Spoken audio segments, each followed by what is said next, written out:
The obsession with the house by the quarry. Tom's family moved to an old house near a quarry in Minnesota. He had a new job in a small town, and his family would stay there for a few weeks. Boxes were scattered across the hardwood floor. Emily sat by the fireplace, arranging her stuffed animal collection. Evi, his wife, sat in a chair, sipping tea and watching their daughter. Meanwhile, Tom was organizing tools in the corner of the room. But sometimes, the silence in the house was too heavy. The creaking of the wooden floor beneath their feet sounded louder than it should.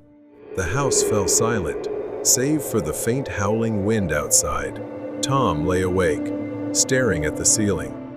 His gaze turned toward the window. For a moment, Tom saw her, a shadowy figure of a woman with milky white eyes staring at him through the glass. Tom sat up in alarm. When he looked back, she was gone. Then Emily screamed. They rushed to her room. She was sitting on her bed, her tiny body trembling, her wide eyes filled with tears. She pointed under the bed and said, "She's under the bed? The woman with the white eyes. She wants me to hide under the bed." Tom bent down and looked under the bed, but saw nothing. They reassured Emily that it was just a nightmare, but something about her description made them uneasy. To ease her fear, the next day, they installed a small hidden camera in her room. What they discovered that night sent chills down their spines. On the screen, they watched her fitful sleep together. Hours passed without incident, until, suddenly, the blanket began sliding off her, as if pulled by invisible hands. The little girl's small body shifted toward the edge of the bed, slowly as if being dragged. Then suddenly, she was yanked down violently. She fell off the bed and was pulled under it, disappearing from their view. They rushed to her and found her curled up on the floor, crying in fear. Tom opened the live feed on his phone. On the screen, a faint silhouette of a girl was hiding under the bed. She was crawling, hiding under Emily's bed. Her hollow, black eyes stared directly at the camera. Emily's fear was unrelenting. She clung to her parents and refused to be alone. They decided to stay in the living room that night. As they sat on the sofa, the lights began to flicker. Then a cold hand brushed against Evi's cheek. She screamed in terror, but when she turned around, nothing was there. Emily screamed as one of her toys rolled into the room and stopped at her feet. Tom realized everything was spiraling out of control. He needed to grab the car keys from the bedside table. When he reached the bedroom, in the mirror, he saw her standing there, grinning maliciously. Tom grabbed the keys and ran back to the living room. They rushed to the front door, but it slammed shut as they reached it. The back door was their only chance. As they ran through the kitchen, glass shattered all around them. Everything seemed to be trying to stop them from leaving. With a desperate kick, the door burst open. As they got outside, Emily pointed toward the house. In the upstairs window, she, the figure with sunken eyes, was watching them leave. They got to the car and quickly drove away. They sat in silence, knowing they would never return to that house. The house on the edge of the quarry remains, holding its secrets. For the family, it is a memory they will never escape. Vengeance of the Soul. It was Saturday night, and Hannah was still at her university library, finishing a project due next week. Her friend had ditched her again, leaving her to finish it all on her own. She checked the clock and saw it was nearly 10 p.m., so she closed her textbooks and returned them to the shelf. Hannah went back to the table and put her books in her bag, and at that moment, she heard a noise. She looked around and thought she saw a man staring at her, but when she blinked, he was gone. Hannah left and headed home. She knew she shouldn't wander alone in a new city. Then she heard footsteps behind her and turned around, seeing a figure in a dark hoodie disappearing into an alleyway. She stopped, feeling a surge of fear. Was someone following her? She hurried on, relieved that her apartment was nearby. Hannah got into her building safely. She stepped into the elevator, and pressed the button for the 14th floor. Just as the doors were closing, someone reached in to stop them. She held her breath as the doors opened, and a tall, fairly handsome man stepped into the elevator, his dark eyes looking at her with a warm expression. He started a friendly conversation, complimenting her outfit. She blushed, feeling a bit nervous. The elevator stopped on the 13th floor, and he stepped out, looking back at her and saying, "See you around." But as the doors started to close, Hannah saw him reach into his coat and pull out a shiny knife. Realizing the danger, she pulled out her phone as the elevator reached her floor. But just as she dialed the last digit for the police, the doors opened again. She screamed as she saw the man standing at the door, with nowhere left to run. He plunged the knife into her chest, her sweater soaking with blood. Pain spread across her chest as everything faded to black. The next morning, neighbors found Hannah dead in the elevator. Residents raised concerns about safety measures. Security cameras were installed, and more importantly, an emergency stop button was added to the elevator. Months passed, and the elevator killer remained uncaught. He prided himself on getting away with the perfect murder and wondered if he could pull it off again in the same building. He chose another Saturday night and saw a woman waiting to enter the elevator. He stood behind her, ensuring the guard was still distracted by his game on his phone. He pulled his hoodie tighter over his head as he noticed the camera. The doors opened, and the woman stepped inside. Just like before, she pressed 14, and he said he lived on the 13th floor as he pressed the button. But the woman didn't respond. She seemed strange, her head bowed, her hair covering most of her face. She wore a white dress and was barefoot, which he found odd, but her appearance didn't concern him. He kept a knife in his pocket, eager to use it. The 13th floor arrived, and he began to step out. He was ready to repeat what he'd done before, but as he turned back, he realized she was no longer in the elevator. Confusion crossed his face. He was certain she'd been there, but now the elevator was empty. He went in to check. The elevator door suddenly closed, and the overhead lights crunched and dimmed. He heard a hiss. The man felt the hairs on the back of his neck stand up as a chill ran down his spine. The guy looked up, and his eyes widened. The woman was crawling on the ceiling, her hair growing long and slithering like a snake. Her eyes were bloodshot, and her smiling mouth revealed many sharp teeth. He noticed a blood stain on her sweater and realized she was Hannah, the woman he had murdered. Hannah's spirit reached out, grabbing his neck, savoring his terror. Then Hannah pulled him into her bloody mouth, her razor-sharp teeth waiting for him. His screams echoed within the metallic confines of the elevator, but no one heard. The killer became nothing more than a memory, consumed by the very spirit he had created. Nightmare Neighbor. The old, tall apartment building stood under the dim glow of the streetlights.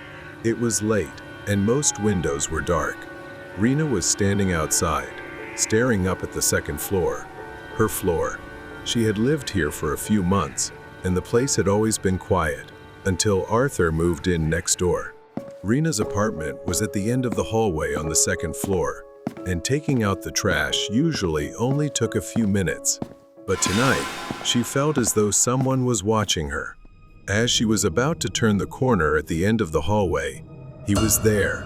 Arthur was standing by his door, looking as though he had been waiting for her. He always found excuses to talk and stand uncomfortably close to Rena. She lowered her head, quickly murmured a greeting, and walked toward the stairs.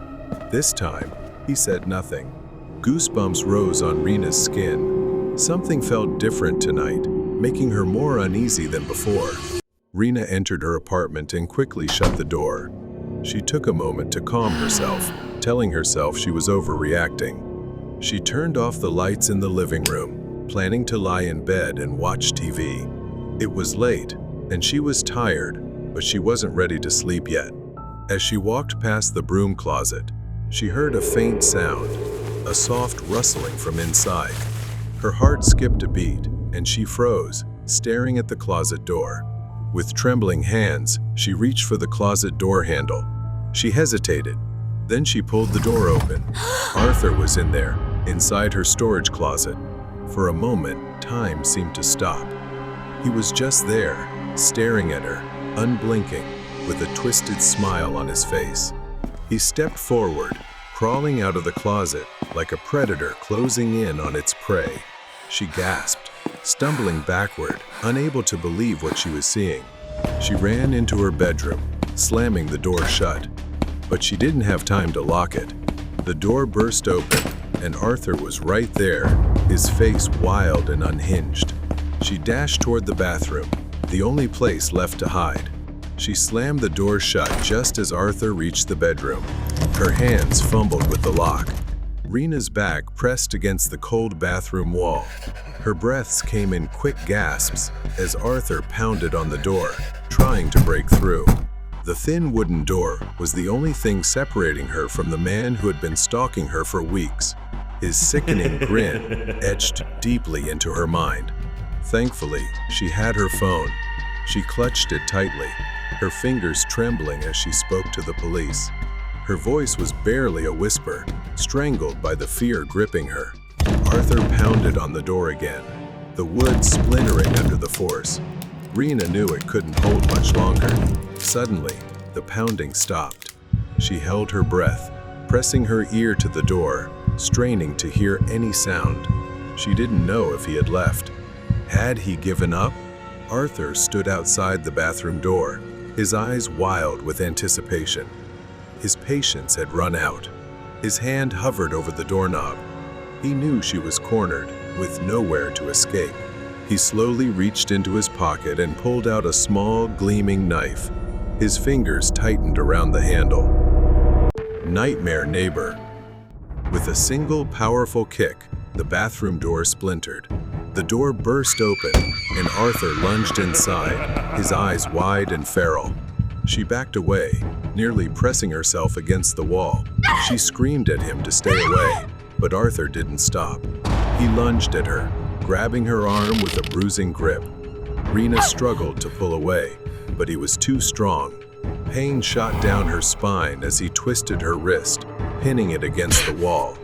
Her phone slipped from her grasp, falling to the floor. Arthur's face was only inches from hers as he hissed threats, blaming her for always ignoring him when they crossed paths in the hallway. Rena struggled, trying to break free, but he pulled her closer, squeezing tighter. His knife swiped through the air, grazing her arm. She gasped as a sharp pain tore through her skin, leaving her injured and bleeding. The sound of sirens pierced the night air, growing louder as the police rushed toward the apartment building. The flashing lights reflected on the window, like a beacon of hope in the stifling darkness. Inside, Rena's vision blurred with panic and pain. He shoved her against the wall again, laughing maniacally as he brought the knife closer to her neck. Her free hand flailed, fumbling along the counter by the sink and the shelves, searching for anything she could use to defend herself. She grabbed a glass soap bottle and, without thinking, smashed it against Arthur's head. The glass shattered, and he staggered backward, momentarily dazed. Arthur stumbled, and the knife slipped from his grip, falling to the floor. Rena didn't wait. She bolted for the door, clutching her bleeding arm. She fled the bathroom and into the living room, her mind screaming for escape. But Arthur wasn't far behind. Blood streamed down his face from where the glass bottle had struck him. Enraged, he grabbed the knife from the floor and charged toward her. The police stormed the apartment complex. They knew they had to act fast. Rena reached the living room, but her legs gave out, sending her crashing to the floor. She could feel Arthur's looming presence closing in, the knife still in his hand. His eyes were now filled with rage, the twisted delight in them gone. He reached for her, grabbing her hair. Rena winced in pain, struggling to get up, her body screaming for help. Arthur growled, There's nowhere left to run, girl. Just as he raised the knife again, the apartment door burst open with a loud crash. The police stormed into the apartment, cutting through the tension. Arthur stubbornly held on to her, refusing to let her go. Seizing the opportunity, Rena stomped on his foot, making him cry out in pain. She ran toward the police, gasping for breath, blood dripping from her arm, but the nightmare was over. Rena sat on the edge of the ambulance, her mind still reeling, her body in shock. She watched as the police loaded Arthur into the back of the car. The flashing lights of the police car faded into the night as they drove away. The Curse of the Doll. The sun was setting as Claw walked home alone. Suddenly, an elderly woman appeared, dressed in tattered clothes, approaching her. The woman approached Clara, extending her hand which held an old, creepy-looking doll. What was strange was that the doll's head was tilted at an odd, unnatural angle, with a deep crack running down its body. At first, Clara intended to walk past, but something compelled her to stop. She gave the woman a few coins, and the doll was pressed into her hands before the woman left immediately. Clara returned to her apartment, the doll in her hands. She felt a shiver run down her spine, but dismissed it as just the chill of the night air. As she unlocked the door and stepped inside, she was completely unaware of the faint, soft footsteps following her. Claw held the doll up. Its lifeless eyes stared blankly, as if looking right through her. An uneasy feeling washed over her as she grasped its broken body and placed it on a high shelf before turning away. That night, Claw lay in bed. She tried to sleep, slowly turning onto her side. And right there, beside her pillow, was the doll, its broken neck tilted to one side. Its eyes stared hauntingly at her. She snatched it up and tossed it aside. The next morning, before heading to work, Claw paid little mind to it. She picked it up, glanced at it for a moment, then temporarily set the doll on the sofa. However, when she returned that evening, she found the doll in an odd position. Unexplainably, it was sitting on her bed in her bedroom, even though Claw had closed the door beforehand. She was certain she had left it in the living room. Claw furrowed her brow, glancing around her apartment, but saw nothing out of the ordinary. But soon after, she began to notice that her doll seemed to be moving around the room. In the following days, these occurrences seemed to persist. She began to see sticky notes scattered throughout their apartment, with phrases like "hello" and "it's broken." These notes were written on leather paper, something they didn't even have in the house. One afternoon, while alone in the apartment, Claw heard a faint rustling sound, as if someone was moving inside. She froze, straining to listen. After a moment, she began searching the rooms but found no one. However, on the bedroom floor, she saw the doll lying face down, its neck broken at an odd angle. A sharp pain shot through her chest, and she glanced at her hand, horrified to see bloodied scratches. The streaks of blood ran down her palm, though she had no idea how they got there. She stared at the doll, feeling as though its lifeless eyes were mocking her. What she couldn't understand was that within 2 days, the scratches vanished as if they had never existed. That night, Clara lay in bed, nervous. She tried to close her eyes, but a faint whisper echoed throughout the room, growing louder and louder until she could clearly hear the words, "It's over." Suddenly, a pressure bore down on her, and her eyes flew open to find the doll just centimeters from her face. Its eyes locked onto hers. Claw gasped for breath. She sat up, but the doll had vanished. It remained on the shelf as if it had never moved. Days passed, and Claw became increasingly withdrawn, her face pale, eyes dim. The presence of the doll seemed to grow, draining her energy. In a final frenzy, Claw found a metal bin in a nearby alley and threw the doll into the fire. The fabric doll burned, and Claude looked away, believing it was all over, and went home. But when she returned, the doll, singed but seemingly unharmed, sat inexplicably in her room. She felt powerless and exhausted. She picked it up. Suddenly, she collapsed to the floor, a strange sensation washing over Claude, as if her soul was being pulled from her body, drained by the doll. The next morning, an old woman stood in an alley. In her hands, she tightly clutched the tilted doll. People passed by, avoiding looking, instinctively feeling uneasy before her presence. Then there was a girl whose expression was more curious than scared. Her eyes stared at the doll, a curious excitement flashing in her gaze. She walked over and held out the doll. "You seem to like it, don't you?" She held out her hand, almost reaching for it before she pushed it away like she always did. She was excited to have it. Letting go, she watched contentedly as her new victim clutched the doll. Seemingly unaware of the curse, she was welcoming. As the young girl turned away, the old woman's eyes followed her. That's right. She was born to do this. The town's haunted mystery.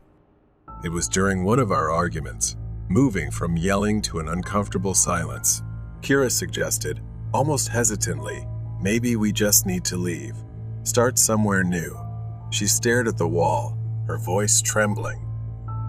I thought differently. I didn't believe a change of scenery would solve anything, but despair hung thick in the air between us. We'd gone through endless nonsense for months, arguing over small things like dishes left in the sink or unwashed clothes, which then escalated into intense fights.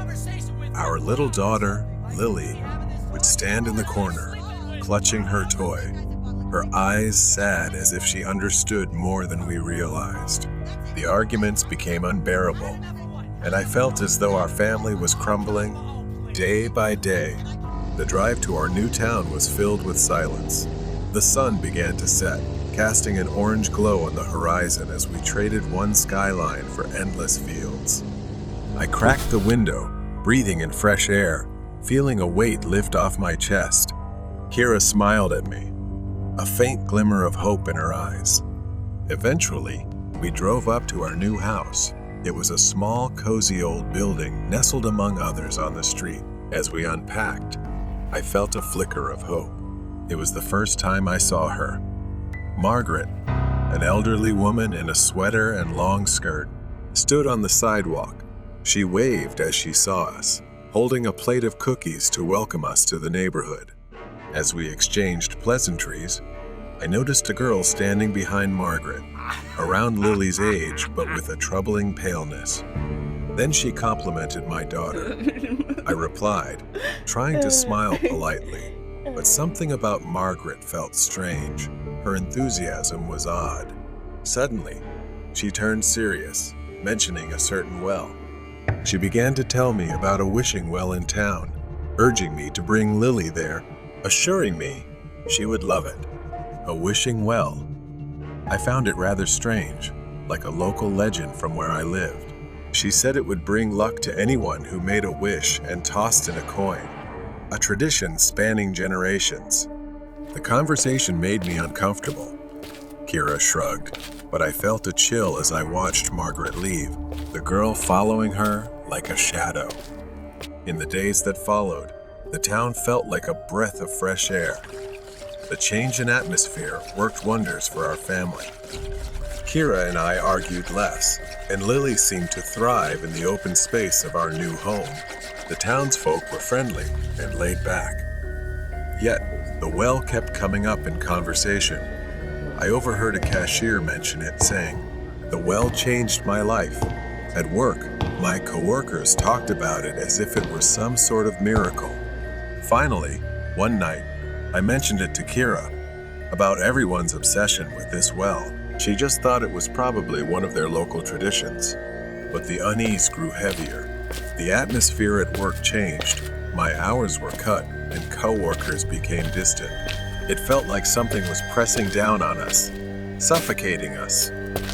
Kira's mood turned dark, and we argued over trivial things again. One night, I was wandering through the forest. I stumbled upon the well.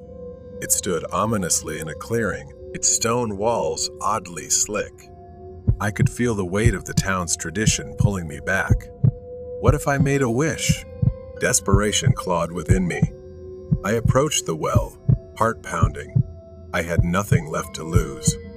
I pulled a quarter from my pocket, thinking of my family, of needing things to get better. I tossed the coin in, wishing for things to improve. A silence fell over me as I turned to leave. At that moment, Margaret appeared, her smile wide and unsettling. "You made a wish, didn't you?" I nodded, feeling a mix of hope and dread rising within me. She simply said, "It will come true," and then smiled, walking away. The next morning, I woke up to the familiar warmth in bed. Kira lay beside me, her face peaceful. I glanced around, feeling a weight lift from my chest. I had a strange feeling of hope, as though everything was falling back into place. Breakfast was a cheerful event, laughter filling the room. It felt like the burdens of the past had been lifted. We were happy, almost too happy. But a small part of me felt something wasn't quite right. And everything from that day began that night. While lying in bed, I couldn't escape the feeling of insecurity. Something is wrong. Lily's scream broke the silence, and I rushed to my child's room. Lily trembled, her eyes wide open in fear as she cried and pointed to me that there was a monster in the window. I hurried to the window, pulled back the curtains, but there was nothing there. Just the empty street and the trees. What is happening? I whispered to myself, feeling panic rise within me. I turned back to Lily, who was still staring at the window, pale and terrified. I stood frozen, trying to comfort her in my arms, though the unease gnawed at me. I stayed up late that night, with Lily between Kira and me.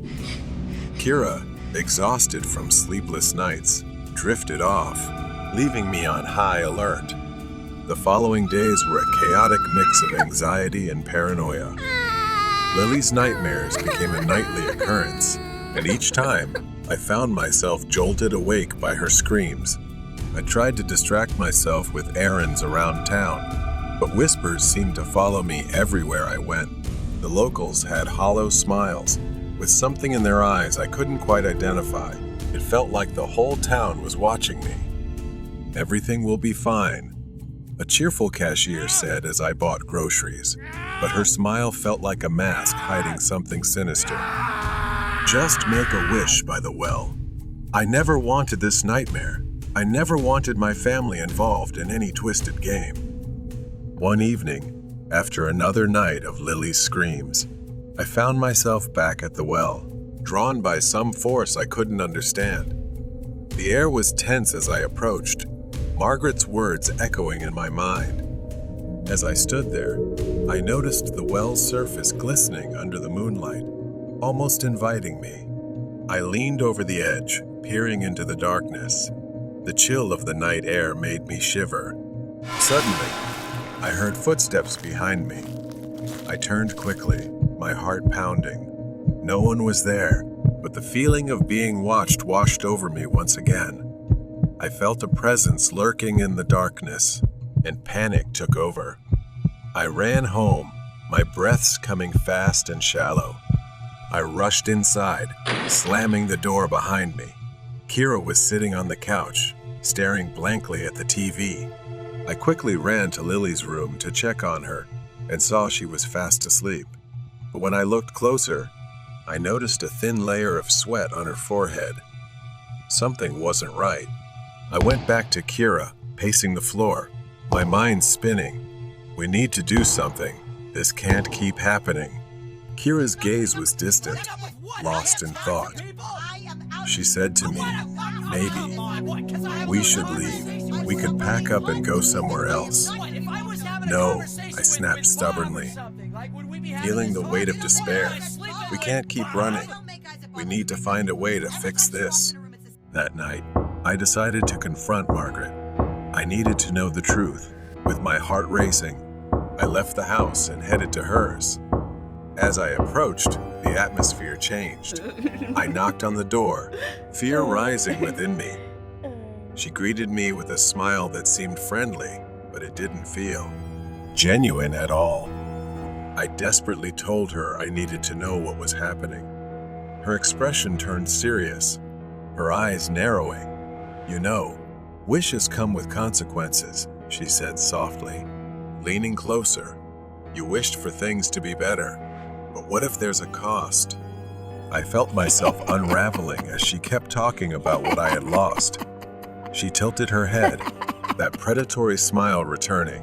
"It's not always clear. Sometimes you get what you wish for by sacrificing something else, something precious." I stumbled back, wondering if I had traded my daughter's happiness for a hollow life.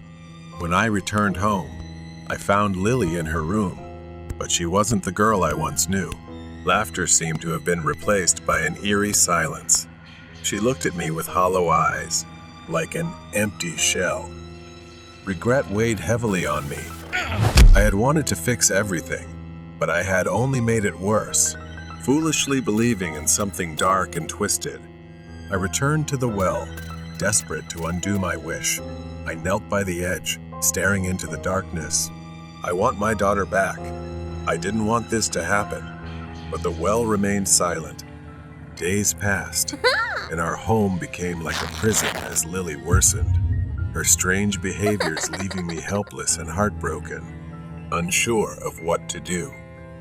Every time I went outside, those around me kept smiling, but their eyes hid a secret, a dark truth I could never grasp. They too had made their wishes, and I was just another pawn in their game. In the end, I made a decision. I would play the game, just like Margaret had. I would find another family and make them wish, too, to replace my daughter. As I walked through the town, I spotted a family moving in down the street, a young couple with a little girl who looked just like Lily. I approached them, a smile spreading across my face. "Welcome to the neighborhood," I said, hiding the darkness within. And no, with a new cast in the pipeline. Maybe the darkness had clouded my vision and taken over. I didn't know when this would end or if there was any escape. The girl looked up, her eyes bright and full of life, unaware of the fate that awaited her. Perhaps I had to be the villain, to save my daughter, my family. The Ghostly Tome. An old library stood at the edge of town, a structure with stone walls darkened by centuries of weather. Ivy covered the walls, and narrow arched windows allowed only the faintest. This was where Clara worked as the head librarian, a job she had cherished for over a decade. She always found solace in the silence, the smell of old books. But something had changed. Clara arrived early and approached the heavy wooden door. As she unlocked it, a shiver came over her, a feeling she had been experiencing more often lately. She took it as the cold of the morning and went inside. The library was still and silent, as usual at this hour. Clara moved through the familiar aisles, her footsteps echoing softly. She followed her routine, checking book returns and organizing new arrivals. The building's silence was comforting, yet today it felt oppressive, almost watchful. She made her way to the basement, where the rare and old books were stored. It was her favorite part of the library, but for some reason, they were often not taken out for reading. The basement was the coldest part of the library, and as Clara descended the creaky wooden stairs, she felt a growing sense of unease. The basement was dimly lit, the only light coming from a few flickering bulbs hanging from the ceiling. Shadows danced across the walls, and the musty smell of old paper was stronger here. She was searching for a book that a researcher had requested from her library. As she searched, she heard a faint rustling sound behind her. She quickly turned around, but saw nothing. She told herself it was just a rat. Clara continued her search. Finally, she found the book she was looking for, an old leather-bound tome with faded gold lettering. As she pulled it from the shelf, she felt a sudden, icy breeze brush past her. The lights flickered, and she heard the rustling again, louder this time, as if something was moving through the stacks. Clara's hands trembled as she clutched the book to her chest. She decided it was time to leave the basement. As she turned to go, she caught a glimpse of something out of the corner of her eye. A shadow, darker than the others, passed between the bookshelves. She stiffened, her breath caught in her throat. A shadow that had the vague shape of a human being. The shadow stopped, forming a vaguely human-like shape that seemed to be looking straight at her, its head tilted unnaturally to one side.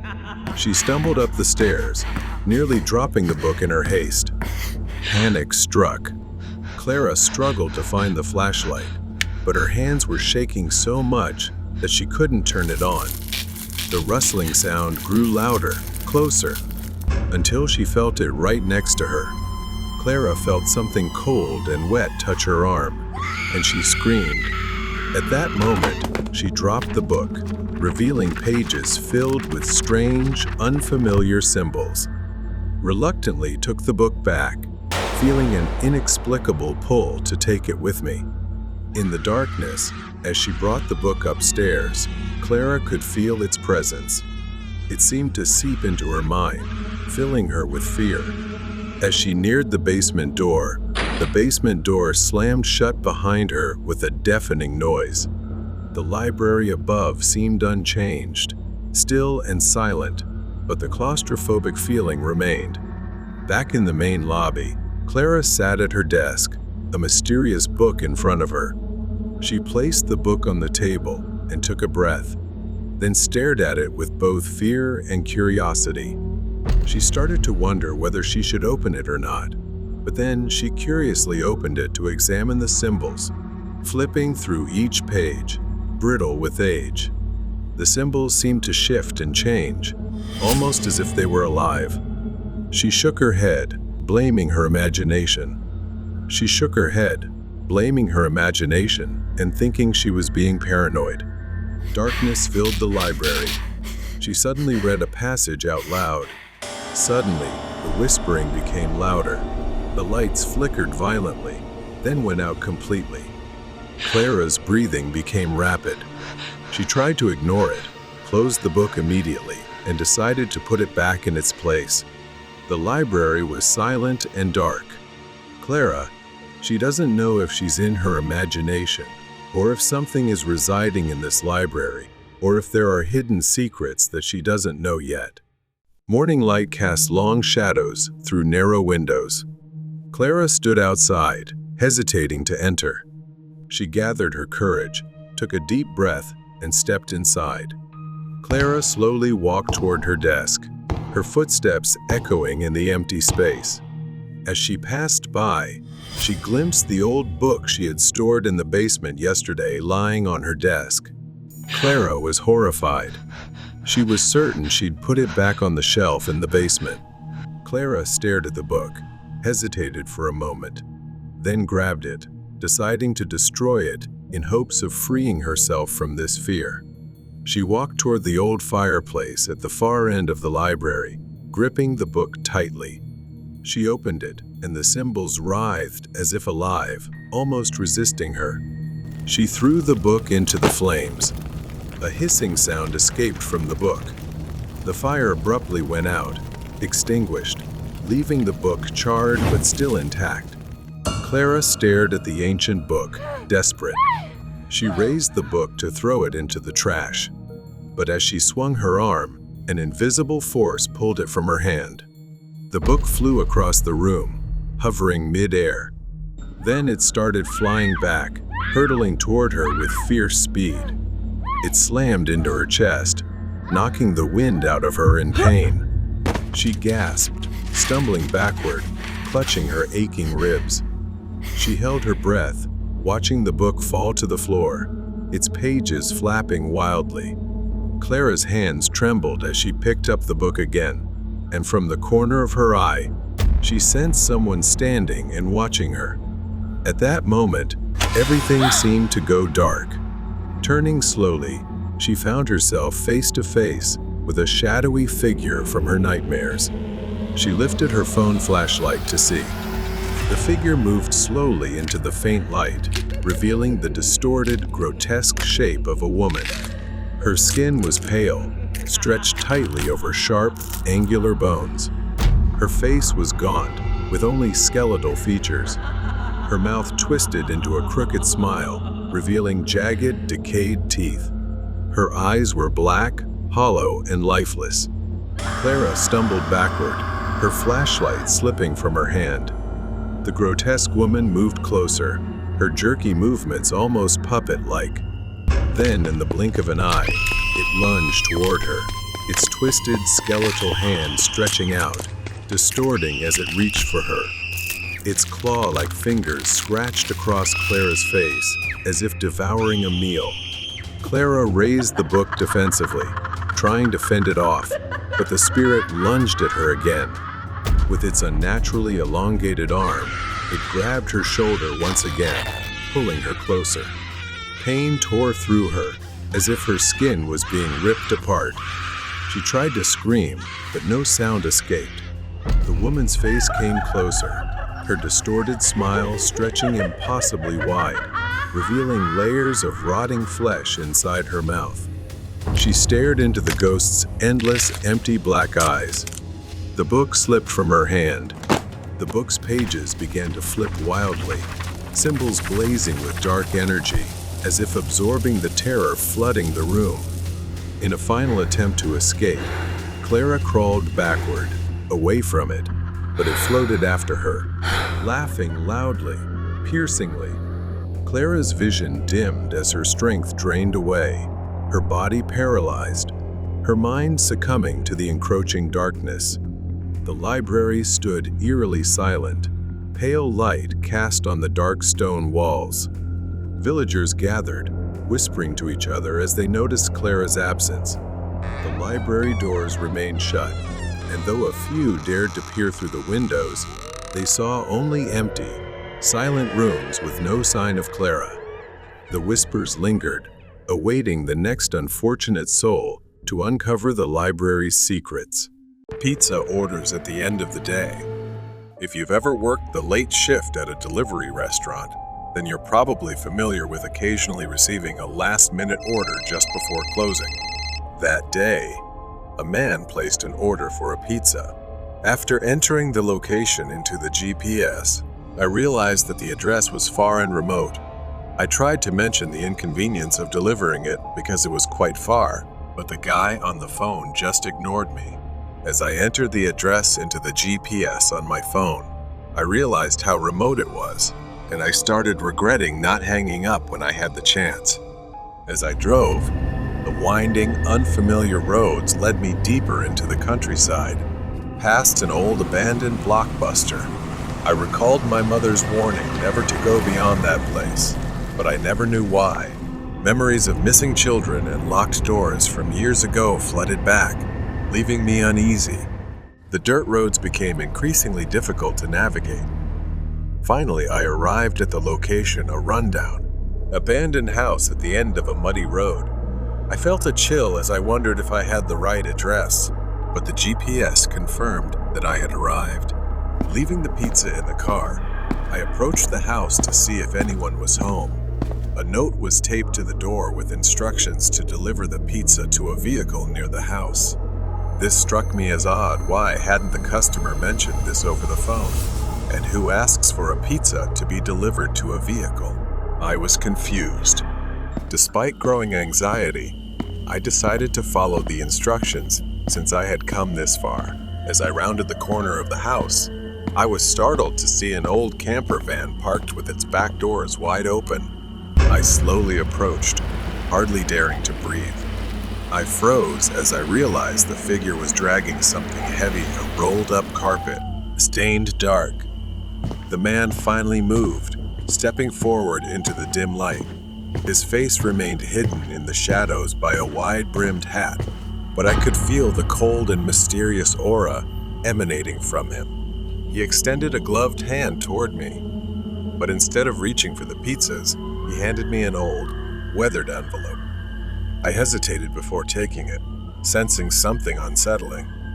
His voice was low and ominous as he told me to take the envelope to the house on the hill, a place I knew was infamous in local lore, said to be cursed. Before I could refuse, the man turned and walked back into the vehicle, disappearing into the darkness. I was left alone in the cold night, holding the envelope. I quickly turned and rushed back to my car, my heart pounding in my chest. I fumbled with the keys, desperate to start the engine and get away. I didn't dare open the envelope, fearing what might be inside.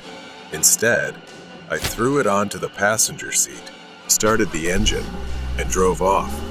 As I drove, I kept glancing in the rearview mirror, praying no one was following me.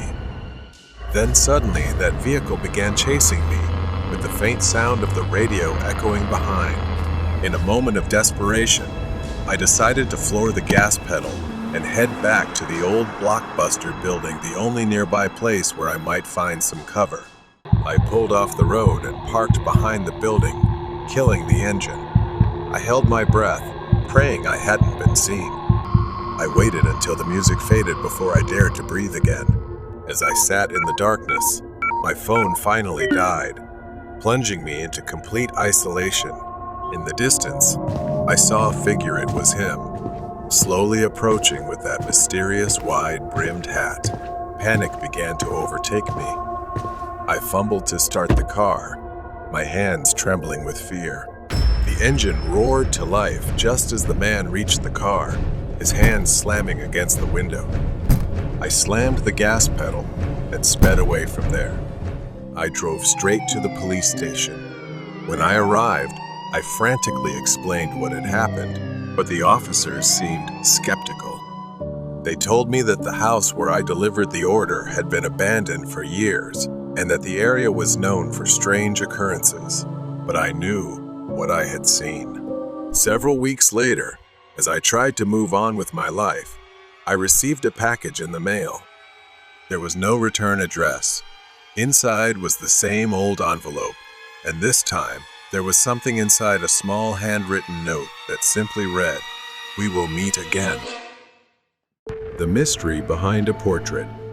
Moving in with Eric was supposed to be the start of something beautiful, but the moment she crossed the threshold, an unsettling chill enveloped her. Jamie's gaze settled on a large painting prominently displayed in the living room. It was a portrait of a beautiful woman with long, dark hair and piercing eyes. From the moment she saw it, she felt deeply uneasy. The woman's eyes seemed strangely alive. Jamie shivered, feeling the weight of those eyes on her. She thought it was watching her. She glanced at Eric, who was arranging painting supplies nearby. It's just a painting, Jamie. He reassured her with a soft laugh, but something inside her didn't agree. As Jamie lay in bed, she couldn't shake the image of the woman's piercing gaze. It felt as though the woman in the painting wanted to tell her something. Then one night, she had a nightmare, the woman stepping out of the painting. A cold hand gripped her arm, and the woman in the painting whispered one chilling word: "Run." Jamie jolted awake in panic. She could still feel her presence in the room, her eyes burning into Jamie. After another sleepless night, she asked Eric to move the painting out of their shared space, and reluctantly he agreed. He moved it to his office, but the unease remained, growing with each passing day. Instead of feeling relieved, things only got worse. He spent hours in his office with the painting, muttering to himself in soft, frantic whispers. When he appeared, his arms were scratched and bruised, as if he had fought with something or someone. Jamie's suspicion grew. One night, after Eric had fallen asleep, Jamie gathered her courage and snuck into his office, determined to uncover what was going on. As Jamie got closer to the painting on the wall, The woman's eyes now looked fiercer than ever. Her hands trembled, but she forced herself to take a photo with her phone. Jamie began researching the image. Her heart sank as she found an old article. The woman in the painting was real, a young woman named Anna who had disappeared years ago. The last person seen with her alive was her boyfriend, who also vanished without a trace. She looked closer at the image of Anna. There was an eerie coincidence: her earrings. They were identical to the pair Eric had given her on their 1-month anniversary. With fear rising, Jamie's eyes darted around the room, searching for more clues. She noticed a white cloth over an easel, as if Eric was preparing to start a new painting. But what caught her attention was a knife lying next to his paintbrushes. Suddenly, Jamie felt a chill run down her spine. She turned back to the painting, and this time, Anna's expression had changed. Her mouth twisted and moved, forming the exact word Jamie had heard in her nightmare. Run. Jamie turned around, panic engulfing her. Eric was standing in the doorway, his face darkened with anger. He began asking her what she was doing there. Jamie backed away, but he continued advancing, gripping the knife tightly and saying that she knew too much. As he raised the knife, Jamie bolted, running down the hallway as fast as she could. She ran toward the door, fumbling with her phone to dial 911. But Eric was faster. He grabbed her by the neck just as she reached the front door, pulling her back with terrifying strength. Just when she thought it was all over, she heard sirens blaring outside. The police burst in. They quickly subdued Eric, pinning him to the ground as he thrashed and screamed in rage. While searching the house, the police found ample evidence behind a hidden door in Eric's basement. Behind it was a small, dusty room filled with Anna's belongings. But the most chilling discovery was Anna's decaying body hidden in Eric's basement. Finally, her spirit was set free. Before leaving, Jamie returned to Eric's office one last time. Anna's painting still hung on the wall. Her eyes were gentle, her face no longer twisted in fear or sorrow. Instead, she looked at Jamie with gratitude. The ghosts in the fog. Tonight, like every other night, I drove my truck down a desolate rural road, taking a sip of coffee to stay awake. The road stretched ahead, cloaked in a thick fog that clung to my headlights. The stillness was eerie. No cars, no animals, just the hum of my engine and the faint crackle of the radio. I considered stopping to wait, but decided to keep going. Moving felt safer than sitting in the dark. A faint smell wafted in, like something metallic. At first, I thought it was just the engine, but it grew stronger, sour and rotten, mingled with the scent of decaying bone. It was stifling, worse than anything I'd ever smelled. I rolled up the window, but the stench lingered, filling the truck like a living thing. My stomach churned violently, and I pulled over to the side of the road. I stumbled out of the truck, gasping for fresh air, but the stench clung to me, lingering in the air. Unable to bear it any longer, I began vomiting. Once I was done, I quickly covered my nose as the smell still hung thick in the air. As I straightened up, I noticed movement ahead, a figure limping across the road, slow and deliberate. The figure was a man. He wore a torn white shirt and black trousers, the fabric old and frayed. I froze, watching him cross the road, oblivious to the faint presence of my truck. His head was slightly bowed, his face obscured by the fog. I climbed back into the cab, intending to approach him. As I drove closer, my headlights illuminated the road ahead, revealing more figures emerging from the fog. All dressed in old-fashioned clothing, moved disjointedly. They limped in unison, heads bowed. They didn't seem to notice me or each other, moving toward the darkness on the other side of the road. I kept driving. Then, from the same direction, a smaller figure appeared, a child, maybe in their early teens. The dense fog surrounded him as he stood motionless on the road, head bowed. Uneasy, I thought the boy might need help. I stopped the truck and stepped out once more. I approached him. "Do you need help?" I called, my voice trembling despite my best efforts to stay calm. The boy didn't respond. Instead, his body remained unnaturally still, his head bowed like a puppet with its strings cut. A heavy silence blanketed the road. I swallowed hard and took another hesitant step forward. Suddenly, the boy's head snapped upward with a jerky motion, the crack of his neck loud enough to echo in the stillness. His face was pale and vacant. I stumbled backward as he tilted his head, as if studying me. Then an impossibly wide mouth opened, a gaping maw that hissed a single word. "You won't escape!" Before I could react, he lunged forward, his icy hands clamping around my leg like a vise. He tightened his grip further. I kicked desperately, trying to break free. Pain shot through me as my knee hit the road. I clawed at the ground, panic surging through me. With all my strength, I yanked my leg free and scrambled backward. My hands and knees burned from the sharp gravel, but I didn't care. All I could think about was escaping. The boy stood and started running toward me, his arms flailing and legs bent at unnatural angles. I stumbled toward the truck, with him right behind me. I dove into the cab and slammed the door shut, fumbling with the lock. His scream was deafening, shaking the truck's windows. His grotesque face, with its gaping mouth, pressed against the windshield. His hands slammed against the glass, leaving smears of something dark and viscous. Trembling, I turned the key and slammed my foot on the gas. The truck lurched forward, throwing him off the hood. His twisted body writhed as he stood back up. In the rearview mirror, I saw him standing in the road, surrounded by other nameless figures emerging from the fog. The road stretched endlessly ahead, the fog growing thicker. They stood motionless, watching as my truck sped into the darkness. The road stretched ahead through thick fog.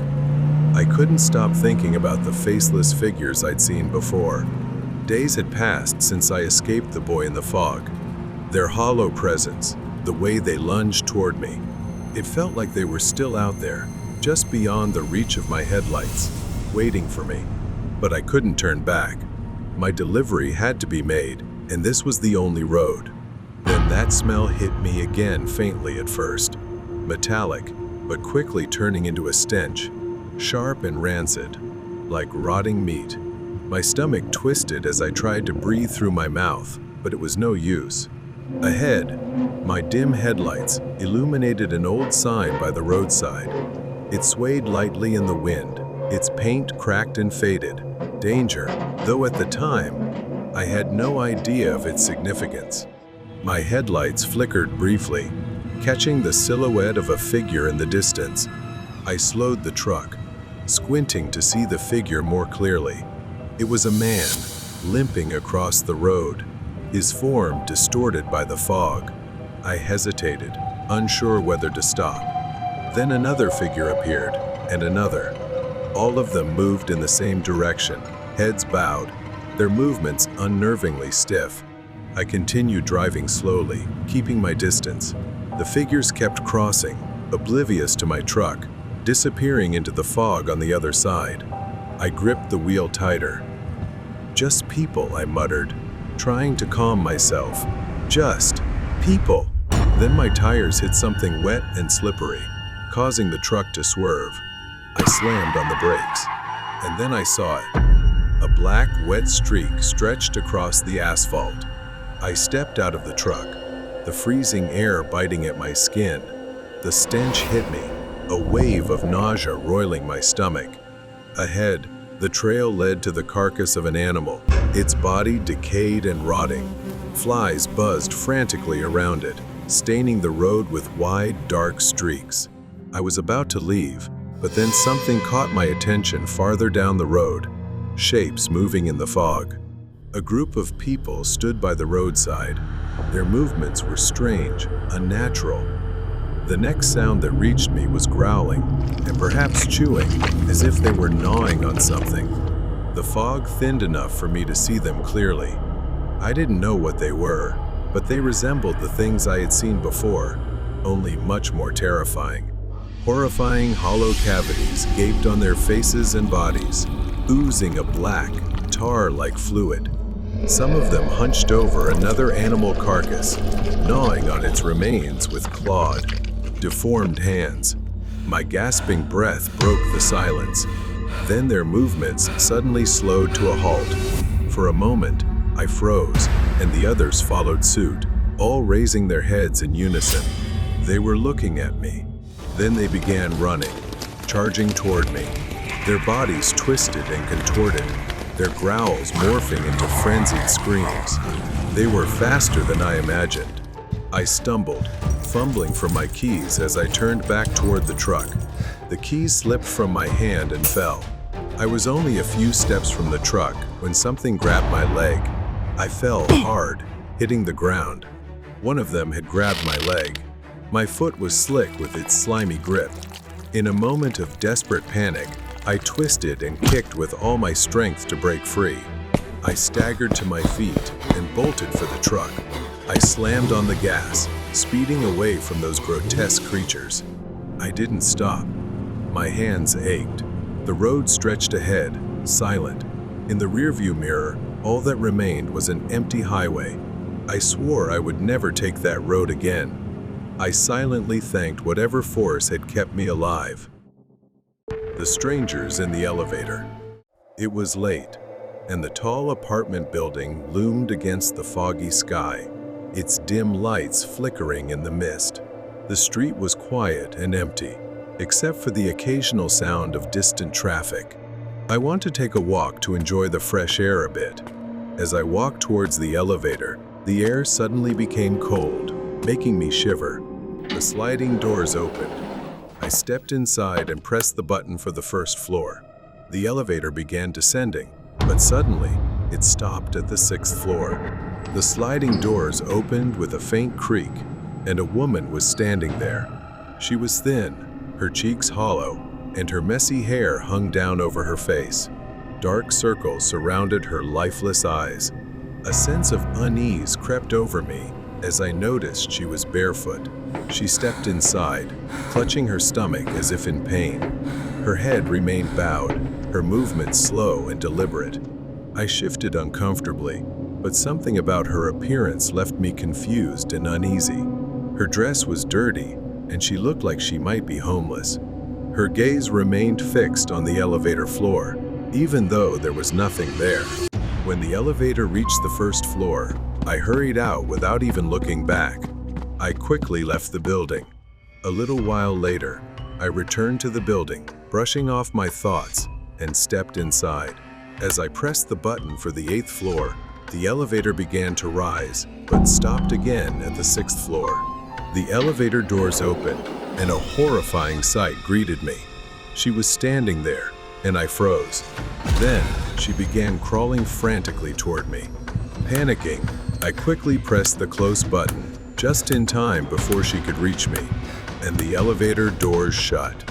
The next day, as I approached the elevator, a sense of anxiety washed over me.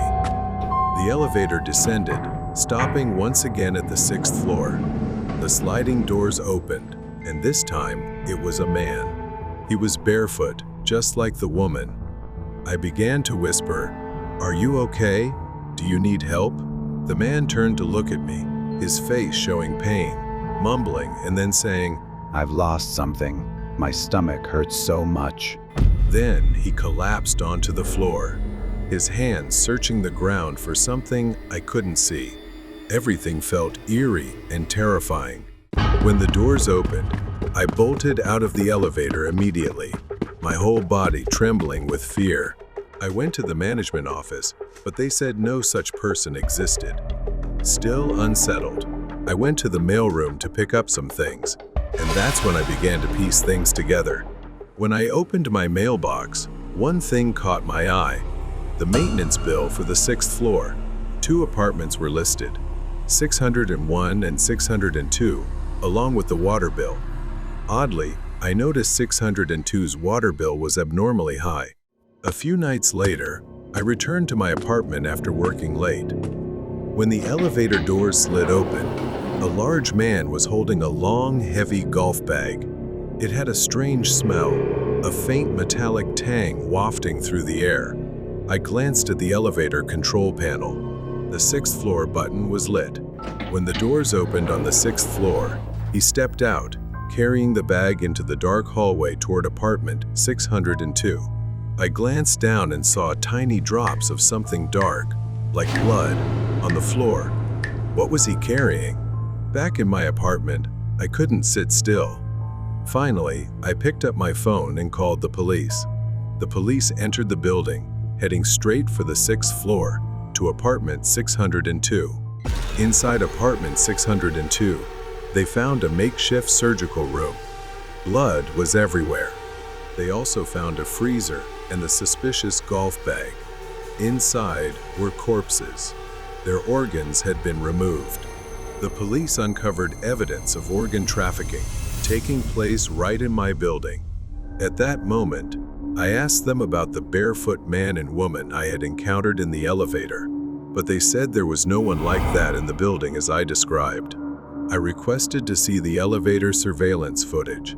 When the video played, I saw myself in the elevator, but I was alone and talking to no one. I was frozen in shock. 3 days later, I received the final report from the police. The victims found were all homeless people. Those I encountered might have been spirit souls of those taken by the traffickers, still searching for something, perhaps pieces of their own bodies. Horror story: The Strange Man with Red Eyes. This happened 6 years ago when I was working the night shift as a security guard in an old office building. Since then, I have never worked the night shift again. That night, the pale moonlight cast an eerie glow over the deserted scene, creating a chilling atmosphere. Around 3 a.m., I was doing my final patrol before ending my shift.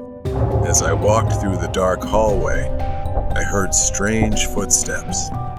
I looked around, but saw no one. The footsteps continued, seeming to come closer to me. I started feeling uneasy, trying to stay calm and continue my work. But just as I reached the security room, the door suddenly opened. A man with disheveled hair and bloodshot eyes walked in. He was wearing a long black coat and carrying an old suitcase. There was no one around, and I couldn't understand how he got into the building at this hour. I swallowed nervously, trying to speak to him. Do you need any help? I asked, my voice trembling. The man didn't answer right away. He just stared at me for a long moment. Then he opened his mouth, his voice raspy like the wind through a crack in the door. I need to go to a very special place, a place you will never forget. I didn't understand his meaning, but I responded anyway. I can't leave the building during my shift. Can you specify the location? The man smiled in a strange way, his thin lips curling up. All right, take me to the basement. I was surprised, but didn't want to cause trouble, so I nodded and led him there. We stepped into the elevator, the air inside becoming oppressive. When the elevator doors opened at the basement level, a cold draft swept in. The man stepped out first, and I followed, feeling more anxious. He stopped in front of a small room, its door long locked. I didn't remember ever seeing this room before. The man pulled out an old key from his coat pocket, unlocked the door, and stepped inside. I stood outside, not daring to follow. I've reached my destination, he said from inside. Thank you for guiding me. I turned to leave, but suddenly, he appeared right in front of me, as quick as lightning. He placed his hand on my shoulder, gripping so tightly that it hurt. Remember, you have helped me. and I will remember you." I screamed, trying to break free, but I couldn't. A sharp pain shot through my chest, and I collapsed. My eyes gradually closed. I gradually saw the door of the room closing before my eyes, accompanied by his satisfied, creepy laughter. And then I fainted. When I opened my eyes, I was lying in a hospital bed. The doctor said I had a heart attack but was lucky to survive.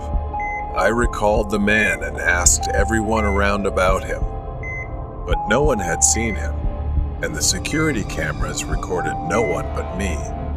From the video extracted from the camera, it seems that I was talking to myself in front of the hallway door and then collapsed on the floor. It seems that I was taken to the hospital by the neighbors. I was haunted by his final look and his mysterious words. I could never forget that raspy voice. And every time I remember, I feel a chill down my spine.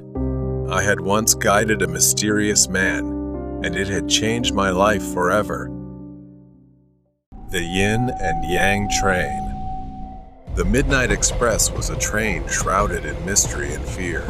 It was said to appear only once a year on a stormy night, traveling through the remote countryside. Legend had it that those who boarded the train never returned. As a journalist for a local newspaper, I had always been skeptical of such tales, but I couldn't resist the lure of a good story. This year, I decided to investigate. It was a dark and stormy night, fitting for the task at hand. I drove to the old, abandoned train station where the Midnight Express was rumored to appear. The station was in disrepair, with weeds growing through the cracks in the platform and broken windows staring like empty eyes. The air was thick with anticipation and the distant rumble of thunder. I set up my camera and waited, the rain pouring down relentlessly. Just as I was beginning to doubt the legend, a distant whistle pierced the night. My heart raced as I saw the faint glow of the train's headlight approaching. The Midnight Express emerged from the darkness, an old steam engine with an eerie, almost spectral appearance. The train slowed to a halt, its doors creaking open. Despite my fear, I boarded the train, determined to uncover the truth. The interior was surprisingly well preserved, with plush seats and dim, flickering lights. The air inside was cold, and an unsettling silence hung over everything. I took a seat and prepared my notebook and camera, ready to document whatever I encountered. As the train began to move, I noticed that I was not alone. A few other passengers were scattered throughout the train, all of them staring straight ahead, their faces devoid of emotion. I tried to strike up a conversation with the man sitting across from me, but he remained silent, his eyes empty and hollow. A shiver ran down my spine. The train moved through the night, the storm raging outside. I decided to explore the other cars, hoping to find someone willing to talk. As I walked through the train, I noticed the passengers all had the same vacant expressions. They seemed more like mannequins than living people. My unease grew with each step. In the last car, I found a conductor. He was an old man with a weathered face and piercing eyes that seemed to see right through me. "Can I help you?" He asked, his voice gravelly and cold. I told him I was a journalist investigating the Midnight Express and asked about the passengers. "They are souls trapped between this world and the next. This train is their purgatory, a place where they must confront their past sins before moving on." I felt a chill as I realized the gravity of his words. "Why am I here?" I asked. The conductor's eyes darkened. "You sought the truth, and now you are part of it. You must face your own demons before you can leave." Panic set in as I tried to leave the car, but the door wouldn't budge. The train began to feel like a prison, the walls closing in on me. I ran back to my seat, hoping to find some way out. The passengers' faces seemed to contort into grotesque masks, their eyes following my every move. Desperate, I looked out the window, but the landscape had changed. Instead of the familiar countryside, I saw scenes from my own life, moments of regret, guilt, and pain. The train was forcing me to confront my own past. As the storm outside intensified, so did my memories. I realized I had spent my life running from my mistakes, never facing the consequences of my actions. The train slowed to a stop, and the conductor appeared again. It's time. He said.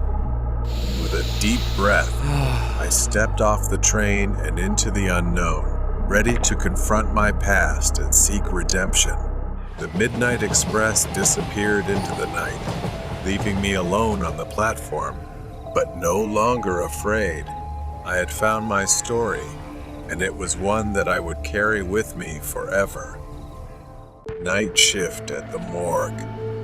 I worked as a security guard at a local hospital in the morgue area. The place often experienced break-ins by a few addicts trying to experiment with some strange chemicals stored in the lab, and eventually it became their final resting place. Everything started like a normal night shift.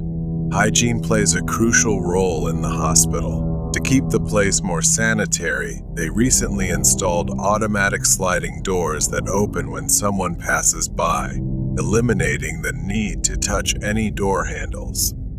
Every night at exactly 3:00 a.m., the door would open for a few seconds and then close again. I believe the door was programmed with some kind of time-based trigger, but when I contacted the door installation company, they told me that was impossible since the door was designed to open only when the sensor was activated or manually operated. So, this continued without explanation for a long time and became a routine for everyone watching the door open and close on the monitor every night. Tonight, I was on shift alone because my colleague was sick, and there wasn't enough time to find a temporary replacement on such short notice. I was no stranger to danger and didn't worry about working alone at night. The security monitors showed only 2 cameras, one facing the control room and another at the far end of the hallway looking toward the morgue entrance. When the clock struck 3:00 a.m., I did what every night guard on duty would do. I started watching the screen. As usual, the door moved, but honestly, I still got chills sometimes from the sudden rush of cold air every time the door opened. Suddenly, the door remained open. I thought it was a screen glitch, but the lights on the door were still flashing. I waited a few minutes, but I soon realized I had to go down the hallway because the morgue door was strictly prohibited from being left open.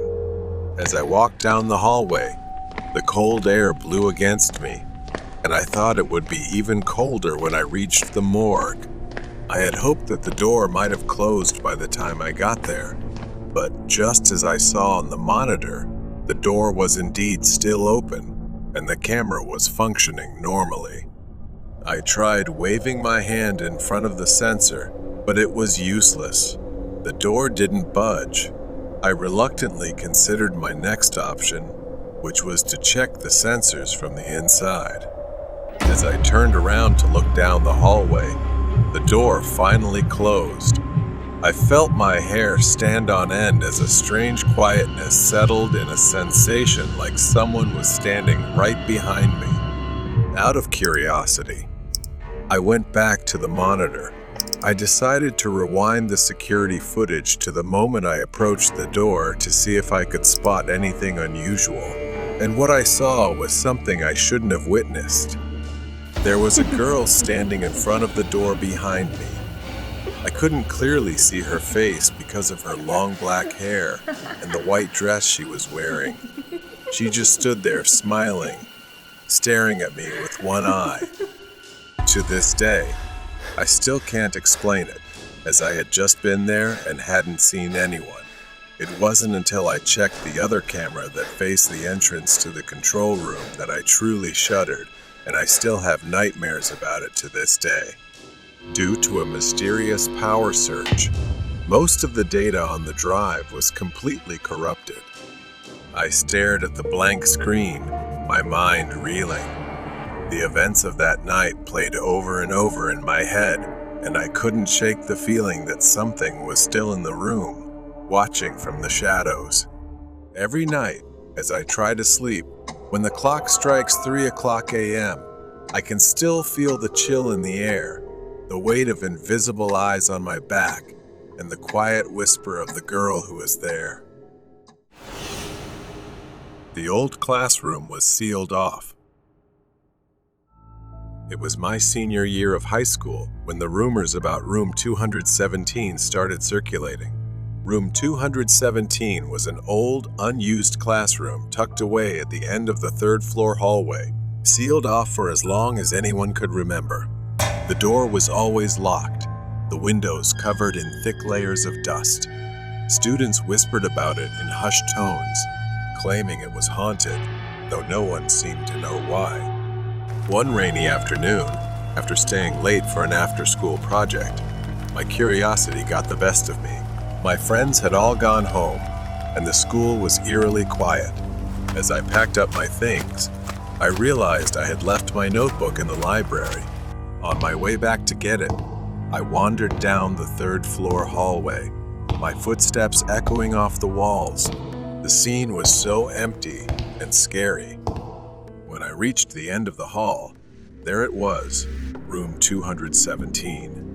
The door looked like it hadn't been touched in years, the wood cracked and the brass handle tarnished. But to my surprise, as I approached, I heard a faint noise coming from inside, indistinct whispers. I stopped dead in my tracks, straining to hear more clearly. It was unmistakable. Someone or something was whispering behind that door. My pulse quickened as I stood there, unsure whether to leave or investigate.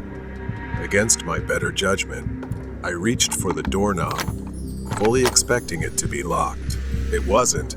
The lock was completely rusted and no longer worked. The door creaked open with a low groan, revealing the dark, abandoned classroom inside. Desks were scattered haphazardly, chairs overturned, as if the room had been left in a hurry. Dust particles floated in the pale light that filtered through the dirty windows, and the air was thick with the smell of mold and decay. As I stepped inside, the whispering grew louder. It seemed to come from every corner of the room, though I couldn't make out any specific words. I scanned the room, but there was no one there. My heart raced, my hands trembling as I reached for the nearest desk, half expecting something to leap out at me. Suddenly, the door behind me slammed shut with a deafening bang. I spun around, my breath catching in my throat. I was locked in. The whispering grew frantic, almost angry, as if the unseen voices were arguing among themselves. My chest tightened with panic, and I backed away toward the windows, desperate to find a way out, but the windows wouldn't budge, sealed shut by years of grime and rust. Then I saw it. On the far side of the room, scrawled in jagged, uneven handwriting on the chalkboard, was a message: "Get out." The air grew colder, and the whispers intensified. They were louder now, furious, as if urging me to leave. But the door remained locked. My head spun, the pressure building in my ears. I was trapped. My legs felt like they were rooted to the floor, and fear gripped me like a vice. In a last desperate attempt, I ran to the door and yanked at the handle, but it wouldn't budge. The whispers were deafening now, like a chorus of angry voices all speaking at once, filling the room with their fury. I felt a cold breath on the back of my neck, and every hair on my body stood on end. Just when I thought I would pass out from fear, the door swung open with a violent force, and I stumbled out into the hallway. The whispering stopped instantly, leaving behind an oppressive silence.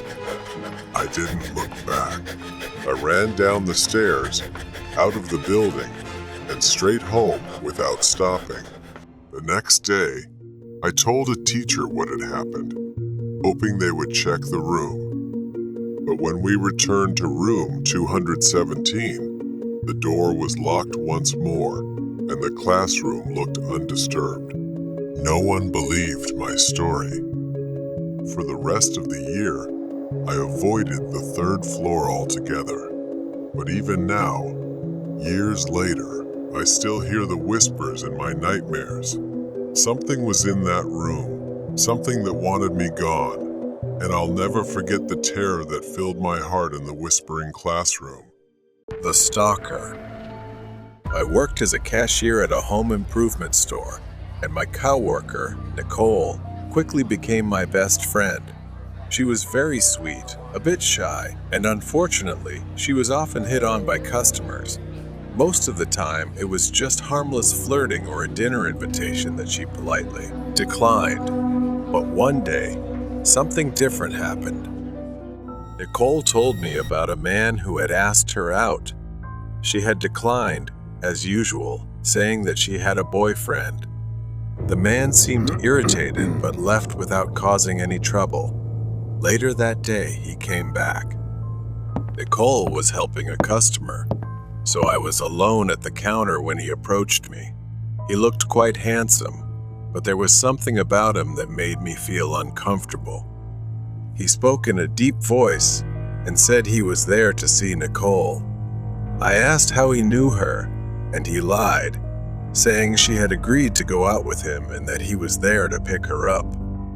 I knew that wasn't true, so I told him she had already left, hoping he would go away. Instead, his expression darkened, and he crossed his arms, asking why he couldn't see her. Thinking quickly, I blurted out, "She's my fiancée." It was a lie, but it was the only thing I could think of to make him back off. His eyes narrowed, and he looked me up and down with disdain.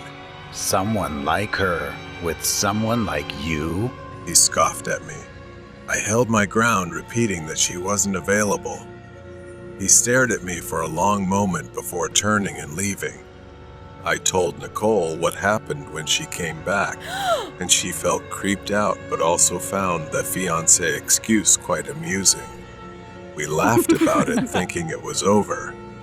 But 2 weeks later, the man returned, this time after dark. Nicole and I were closing up when we heard a loud bang on the glass door. We both jumped, and there he was, pressing his face against the glass, his eyes wild. "We're closed," I told him, but he didn't move. Nicole shouted at him to go away, but he just stared at us, his breath fogging up the glass. He pointed at me, his eyes full of rage. He yelled, I'm not here for her. I'm here for you. If I take out her husband, she'll be mine. My heart pounded as I realized he intended to kill me. I told Nicole to run to the manager's office and call the police. 911, what's the emergency, please? As she ran off, the man started ramming the doors, trying to break them down. I was terrified, but I knew I had to keep him outside. I grabbed a 2x4 from behind the counter, ready to defend myself if he got in. The glass doors shook violently, and I was sure they were about to give way. But then Nicole came running back, swinging another piece of wood and yelling that the police were on their way. The man finally stopped, glaring at me one last time before turning and disappearing into the night. The police arrived, but by then, he was long gone. We showed them the security footage, and they promised to keep an eye out for him. A few days later, we heard he had been arrested in a nearby town for stalking another woman. Nicole and I were both shaken by the experience. We quit our jobs shortly after and found safer work. We still talk about that night sometimes, grateful that we had each other's backs. But the memory of his twisted expression and the sound of him trying to break in still haunts me. The crazy man blocked the truck. It was a torrential, rainy day. After finishing a long, exhausting day at work, I drove my old, large truck back home. The windshield wipers battled against the pouring rain, moving in a steady, hypnotic rhythm. The radio crackled faintly, almost drowned out by the sound of rain pounding on the truck's metal body. The road ahead was nearly deserted, a winding path through a remote forest. Tall, ominous trees loomed on both sides, their branches reaching out like twisted, skeletal hands. My hands gripped the steering wheel tightly, my knuckles white from the cold. My eyes were focused on the road, but my gaze was weary, longing to be home soon. As I rounded a bend in the road, my headlights caught a figure standing in the middle of the road. Finding it strange, I drove a short distance further and then pulled over to the side of the road to rest for a moment. From a distance, there was that figure again. The silhouette was of a man, his hair disheveled and soaked by the rain. He stood motionless, his head slightly tilted to one side, staring straight at me with wide, unblinking eyes. His clothes were tattered and drenched, clinging to his gaunt frame. In his hand, he held something long, thin, and menacing under the headlights. My heart raced as I stared at the man, an instinctual sense of danger warning me. The man did not move, did not blink, just stood there, staring. My breath fogged up the window as I pondered what to do, making his already ominous figure appear even more distorted and terrifying. But before I could act, the man suddenly lunged forward, slamming his hand on the hood of the truck. The force of the impact made me jump out of my seat, my heart pounding. The man's face was now just inches from the windshield. His eyes were wild and bloodshot. I recoiled in horror as I realized the object in his hand was a long, sharp needle, attached to a syringe filled with a murky yellow liquid. The man's mouth curled into a deranged smile, revealing yellowed and cracked teeth. He lifted the needle, tapping it lightly with his finger as if preparing to use it. He fumbled with the door lock, as if deliberately trying to frighten me. The rain outside seemed to grow louder, darkening the scene with a rising sense of dread. The man moved with terrifying speed. He lunged at the side door, yanking it open with astonishing strength. I could barely think, and there was no time to react before the man lunged at me. The syringe was raised, aimed straight at my neck. I struggled, adrenaline surging through my veins as I tried to push the man away. But his grip was like iron, his strength fueled by madness. My mind was a whirlwind of fear and confusion. Who was this man? What did he want? Why was he doing this? The questions swirled in my head, but there were no answers, only a desperate need to survive. The man giggled, a high-pitched, maniacal sound. The needle inched closer. I twisted and turned, trying to evade it, but the man was relentless. In one final desperate move, I surged with a burst of life. I managed to grab the man's wrist. We wrestled, fighting for control. The man's eyes were wide and wild. His foul breath hit my face in a horrific gust. With gritted teeth, I mustered all my remaining strength and shoved the man back with a powerful force, sending him tumbling backward. The syringe fell to the ground, the needle shattering upon impact, the liquid inside spilling out and mixing with the rain. I slammed the door shut and locked it, breathing heavily, tense with fear. I watched as the man staggered to his feet. He let out a frustrated scream, his voice echoing through the empty forest. I didn't wait to see what he would do next. I quickly shifted the truck into gear and hit the gas, the truck speeding away from the deranged man. Exhausted and shaken from the struggle, I drove in silence, quickly contacting the police about the incident and heading straight to the hospital. The man's wild eyes, his maniacal grin, the syringe filled with that strange liquid, they all haunted my mind. After the police investigated, they finally apprehended him and placed him in custody for psychiatric treatment. It turned out he wasn't just targeting me. He was after others as well, all as part of the twisted pleasure of a deranged mind.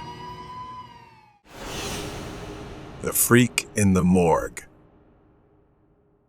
The coldest place in the hospital is likely the morgue. Stainless steel drawers holding the dead stretch out like a cold, metallic labyrinth. The air is thick with the scent of antiseptic. I am a forensic pathologist. Today, I'm on shift, preparing my tools for my work. Tonight, I noticed something strange. Foreign objects have appeared during autopsies before, like a rusted coin or a few plastic beads. This isn't the first time something unusual has shown up during an examination.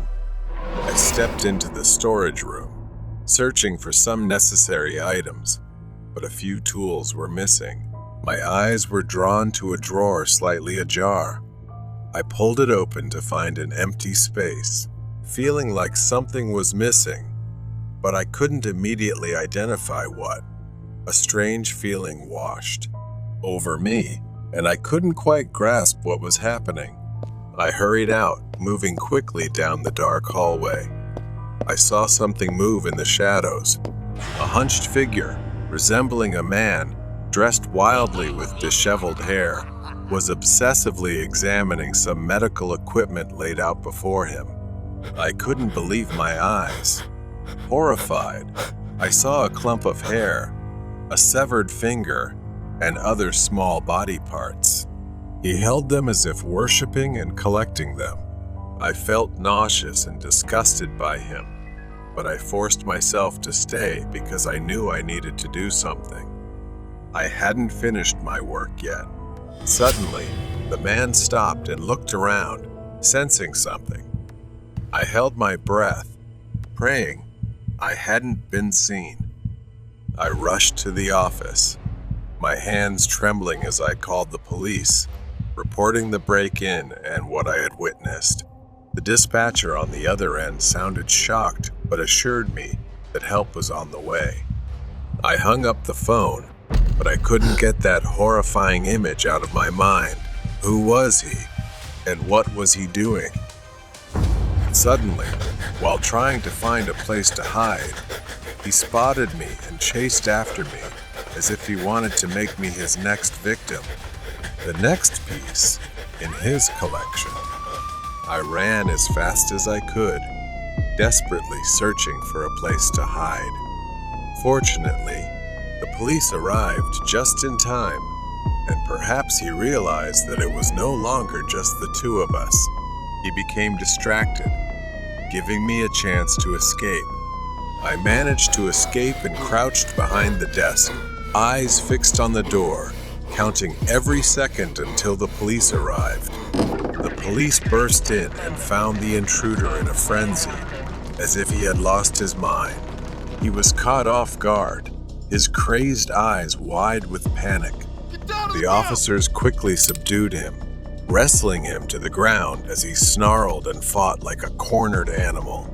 They handcuffed the man and began searching the area where he had been, uncovering his gruesome collection, stolen medical tools, body parts, and a disturbing array of personal items taken from the corpses. His twisted obsession and grotesque passion were fully revealed. I stepped out of the room, still trembling, as the police led the intruder away in handcuffs. The man glared at me with pure hatred. The morgue, once a place of routine and order, had become a site of horror, tainted by human depravity. As the first light of dawn broke, I stepped outside, knowing I had done the right thing and acted quickly. The dead had already suffered enough, and it would have been a tragedy if they were not kept intact. I turned back to the morgue, locking the door one last time. The memory of that night would haunt me, but it was over. I had survived the worst. Horror Story Nightwalkers. I used to work at a small hotel on the edge of town. The hotel was quite peaceful, nestled between dense woods and a long, deserted road. After a hurricane swept through the town, business slowed down significantly. I worked the night shift from 6 o'clock p.m.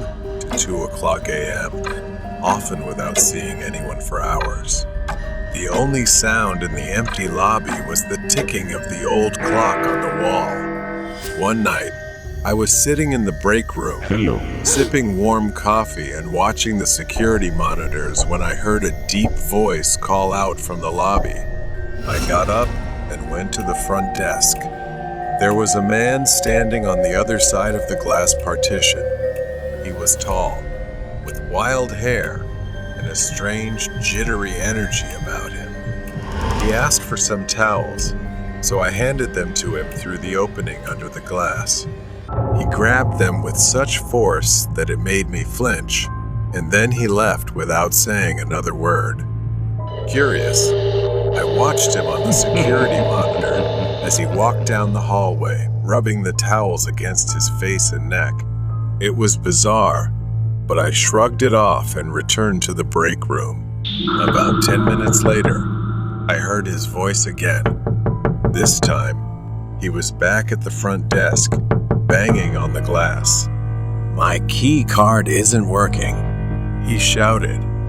I asked for his room number, but he responded strangely, saying something like 2C Pui, which didn't match our room numbering system. When I told him that, his demeanor changed. He leaned close to the glass, his eyes wide and wild. "I'm going to kill you," he said with a cold smile. I froze as he repeated it, louder each time, until he was nearly screaming. I grabbed the phone and dialed 911, shouting at him that the police were on their way. He stared at me with that twisted smile, mocking me as I spoke to the dispatcher. Finally, he left the hotel, disappearing into the night. I was shaken but relieved that he was gone. I decided to stay in the lobby for the rest of my shift. When my relief arrived at 2 o'clock a.m., I hurried outside, eager to get home. The cold night air bit at my skin as I walked through the empty parking lot. Suddenly, I heard a noise behind me, like someone walking on tiptoes. I turned around, and there he was, hiding behind a car. His eyes followed me from the shadows, and he whispered, "I'm going to kill you." Panic surged through me. I looked around, trying to decide what to do. My only chance was to run to the nearest house with a light on. I sprinted to the door and pounded on it, screaming for help. Just as he grabbed me from behind, the door flew open, and the homeowner shouted, scaring him off. I collapsed in relief as the homeowner called the police. The police arrived, but he had already disappeared. I identified him on the security footage, but they never caught him. To this day, I still wonder if he's out there, lurking in the shadows, waiting for another chance. Horror Story Red Bracelet. I have worked at the hospital for 10 years, something I am very proud of. Most people I meet here have an average working time of just 1 year. The shortest time someone stayed was 1 week. Working here is not easy. They say staff are cursed if they do something wrong. Lights fall on people's heads, they slip on completely dry floors, and fires frequently break out. Patients sometimes become inexplicably violent. No matter how many times they inspect the building or add security staff, the employees always seem to be targeted by bad luck. Even after many years here, I don't know why, but I don't believe in that. I just try to do my best at work. Since working here, nothing unfortunate has ever happened to me. Sometimes I hear strange noises, but they are insignificant. I've gotten used to it and become resilient. One night after a late shift, I stepped into the elevator and immediately pressed the close button to slowly descend to the lobby from the 11th floor, alone. When it reached the 9th floor, the door opened. Reflexively, I reached out to press the close button but stopped when I saw someone standing there. It was a beautiful young girl I had never seen before, probably a new intern. Something about her made me want to talk and ask about her work. I placed my arm in the door to let her in. I asked if she was new. She shyly nodded without saying anything. I was very happy to get to know her. I saw her name tag. Her name was Ilsa. Every night after that, after my shift, at the same time on the 9th floor, Ilsa would be standing there waiting. This surprised me, but I thought it was just a coincidence. She didn't say anything, just bowed her head shy. For the first time in a long while, I decided to open up and make a new friend. One night, while going down in the elevator, as expected, the door opened on the 9th floor where Ilsa was waiting to get in. I decided to ask if she would like to have a drink with me. As soon as she stepped in, she heard a loud noise at the end of the hallway. Both of us looked out.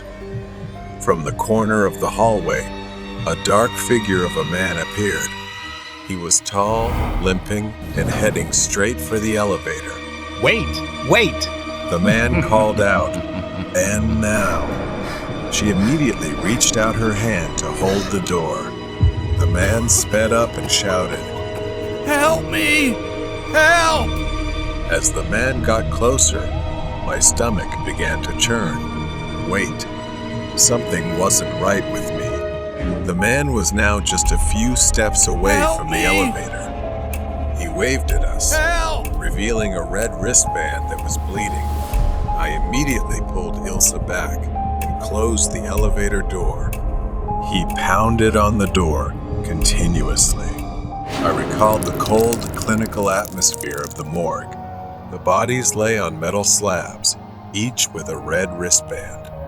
The image of a young girl's lifeless hand, limp from the weight of the wristband, flashed through his mind. His heart pounded, a mix of confusion and fear. The elevator swayed, bringing Jazz back to the present. He looked at Ilsa again. She slowly and coldly said, "Why did you do that? Why didn't you help him?" I replied, I couldn't help him. He was wearing a red wristband, which is only for the deceased in the morgue. She didn't speak. Then suddenly, she pressed the button to go down to the warehouse basement. Even I rarely go down there alone. I followed Ilsa down a narrow, dark corridor he hadn't noticed before. The walls were adorned with old, faded photos of patients and staff, all wearing red wristbands. The air grew colder. Then her hand fell down, revealing a red wristband. Her back was covered in numerous torn shirt marks. I froze, wondering what this was. Dizzy, dreaming perhaps. I started screaming loudly, and she gave me a horrifying smile. At that moment, all I could do was run for my life, and she kept slowly following me. When I reached the elevator door, I pressed the button frantically, uncontrollably. But the elevator didn't open. My breathing was so rapid I couldn't control it. I just stood there, eyes closed, praying. I held my breath because she was only a few meters behind me, walking slowly. Without waiting any longer, I had to find the emergency exit to run up to the first floor. I ran like I had never run before. Thank God I escaped that dreadful, terrifying place. I might have stayed there too long. It was probably time to leave. The next day, I quit my job. Years later, after I left, I learned that it had been officially abandoned without any explanation. It was a horrifying and unforgettable experience for me. Train to hell. Rai, he had once been a professional thief. No matter where he was, he could carry out his actions smoothly. That day, the location was the subway, and it was also where he would pay a heavy price for his sins. While fleeing from pursuit, Rai boarded a subway train that looked quite old, carrying the scent of damp concrete, rust, and something faintly metallic, almost like the smell of blood. The subway car was nearly empty, except for a few scattered passengers in various cars. Most of them seemed lost in their own worlds. One was dozing off, another absorbed in their phone. But then, at the far end of the car, there was an older man who looked quite terrifying. He wore a long, dark coat, his face obscured by shadows, but his eyes were cold and piercing, chillingly sharp. Rai tried to shake off the discomfort, shifting in his seat, looking elsewhere. But the feeling of always being watched made him very alert.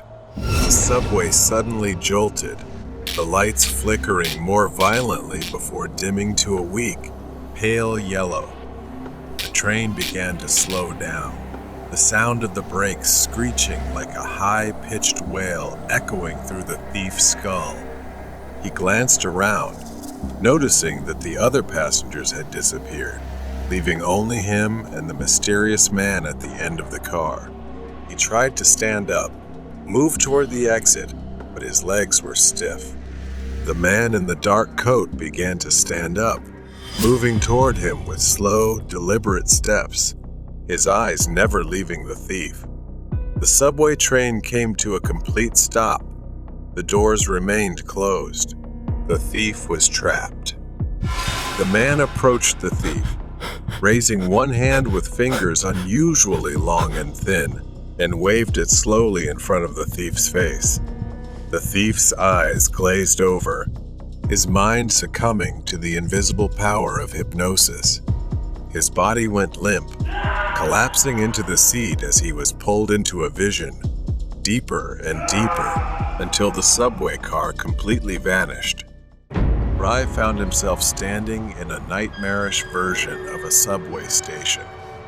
The walls were cracked and oozing a thick black substance, the lights flickering. The tracks were covered in a dense, glowing red fog that seemed to rise from the very depths of the earth, and the air was thick with the stench of decay. The thief staggered forward, his breath coming in ragged gasps as he looked around, trying to find a way out. But the exits were blocked, sealed shut by heavy iron gates covered in chains and padlocks that had mysteriously appeared. A moment later, he suddenly saw a reflection in the glass, a reflection of himself, but with his coat tattered and scorched, his face pale and gaunt, with hollow, sunken eyes, his lips twisted into a grotesque, terrifying smile. Scenes of his past crimes played out before him. distorted and twisted into horrific images of suffering and despair. In one scene, he watched himself pickpocketing a man on the subway, but this time, the man turned to him, his face melting away to reveal a skull with eyes burning with fire. The skeletal figure grabbed the thief's wrist, pulling him into the darkness where the sound of screams echoed. Next, another vision unfolded. Rai broke into an apartment, and suddenly, the floor beneath him collapsed. He fell into a pit filled with writhing hands, clawing at his flesh as they dragged him down, as if pulling him into hell.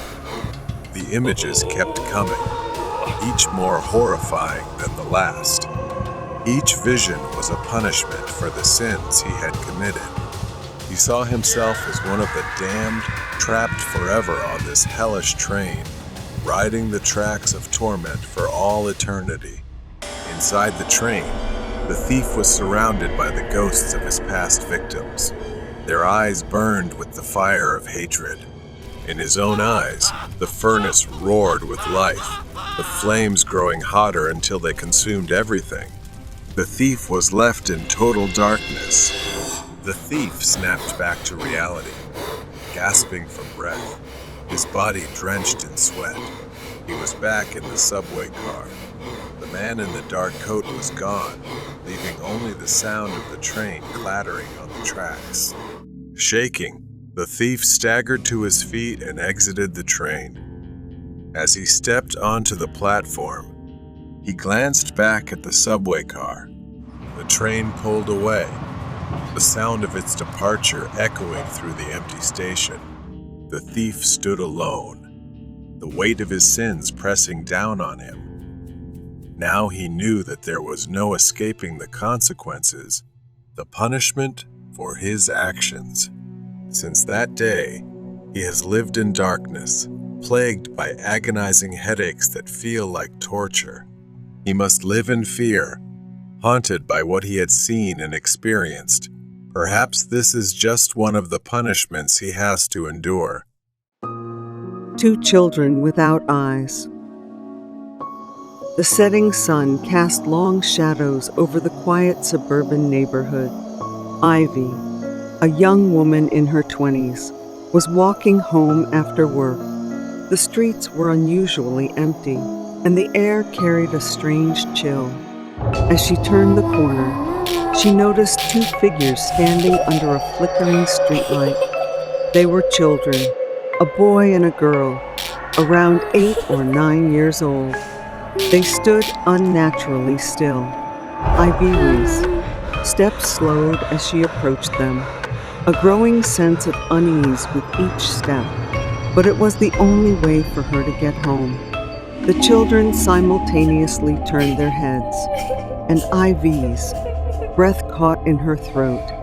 Their faces were pale and expressionless, but what struck her most were their eyes, or rather, the absence of them. These children had smooth, empty voids where their eyes should have been.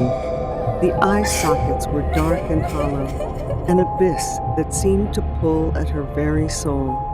Ivy's heart pounded as she stopped a few steps away from them. The boy and girl began to move, their movements unnaturally stiff. They stepped towards her, their empty sockets somehow feeling like they were staring menacingly. Ivy wanted to run, but her legs felt rooted to the spot, paralyzed by fear. The children reached out, their hands pale and cold. They lightly touched her, sending a chill through her body. As their fingers met her skin, images flooded Ivy's mind. She saw dark hallways, old, decaying houses, and a profound sense of sadness and fear. The disjointed images, like mismatched puzzle pieces, kept flashing through her mind. Suddenly, the children let go, and the images stopped. Ivy stumbled back, gasping for air. The boy and girl stood there, silent and still. The flickering streetlight cast eerie shadows on their faces, making their hollow sockets appear even darker. Ivy ran, her heart pounding. She didn't stop until she reached her home. Slamming the door shut, she leaned against it, trying to calm her frantic breathing. The encounter had left her shaken, and the images from those children still lingered in her mind. That night, she couldn't sleep. Every time she closed her eyes, she saw the eyeless children and the haunting images they had shown her. She knew she had to find out who they were and what had happened to them. The next day, Ivy returned to the spot where she had seen the children, but they were gone. She began asking around the neighborhood, describing the children to anyone who would listen. Most people shook their heads, saying they had never seen or heard of such children. But an old man at the local library seemed to know something. His eyes widened in recognition when she described them. He told her about a tragic accident that had happened many years ago. 2 children had died in a fire at an old house that once stood on the very street where Ivy now lived. Their bodies had been found, but their eyes had mysteriously gone missing. The house had been abandoned and eventually demolished, but it was said that the children's spirits still haunted the area. Ivy felt a chill run down her spine as the old man spoke. She realized that the images she saw were the children's memories, their plea for help. Determined to soothe their spirits, she decided to search for the remnants of the old house. It took many days of searching, but she finally found it. It was a patch of overgrown grass, hidden behind a row of new houses. As she stood there, she felt a presence around her. The air grew colder, and she knew the children were near. Ivy knelt down and began to dig. She uncovered charred pieces of wood, the remains of the old house, and then she found a small, scorched box. Inside were 2 porcelain dolls, their eyes missing. Ivy's heart ached as she realized these were the children's cherished toys. With trembling hands, she placed the dolls back in the box and whispered a prayer for the children's souls.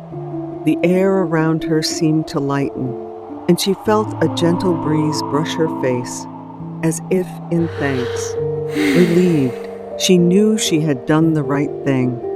The eyeless children were no longer bound to their tragic past, and perhaps she had helped them find their way to the afterlife.